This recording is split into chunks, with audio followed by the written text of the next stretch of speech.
Hello, എൻ്റെ ഉച്ചയൂണിലേക്ക് എല്ലാ കൂട്ടുകാർക്കും ഞാൻ ക്ഷണിക്കുന്നു. നമ്മുടെ ഉച്ചയൂണ് കണ്ടാലോ. ചോറ്, ഞാൻ ചപ്പാത്തി കൊണ്ടുണ്ടാക്കി, സലാഡ്, ചിക്കൻ പൊരിച്ചത്, ഉണക്കമീൻ വറുത്തത്, ഇഞ്ചിക്കറി, കൊഞ്ച് ചമ്മന്തി, പയർ മെഴുക്ക് വരട്ടി, മുട്ട പൊരിച്ചത്, ബീൻസ് തോരൻ, മോര് കറി, വഴുതനങ്ങ ഒരു ഫ്രൈ ആക്കിയത്, പിന്നെ പപ്പടം കാച്ചി. ഞങ്ങൾക്ക് ചോറ് വിളമ്പാണ്.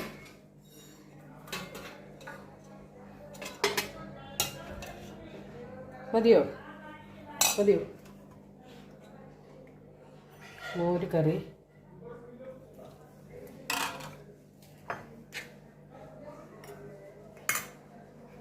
തോരൻ, ഇത് കഞ്ഞിവെള്ളമാണ്, പിന്നെ വഴുതനങ്ങയുടെ ഫ്രൈ,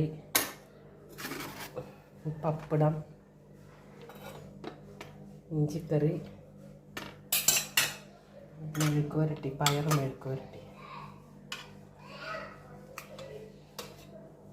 ചമ്മന്തി ഇപ്പം വേണ്ടെന്ന് കൊഞ്ച്, പിന്നെ ചപ്പാത്തി. ഇതാണ് ഇന്നത്തെ എൻ്റെ ഉച്ചയൂണ്. എല്ലാവരും എനിക്ക് വേണ്ടി സപ്പോർട്ട് ചെയ്യുക. എല്ലാവരും എൻ്റെ വീഡിയോ കണ്ടിട്ട് എല്ലാവരും എനിക്ക് സബ്സ്ക്രൈബ്, ലൈക്ക് ഞാൻ ചെയ്യുക. നാളെ ഞാൻ പുതിയൊരു വീഡിയോ ആയിട്ട് വീണ്ടും കാണാം.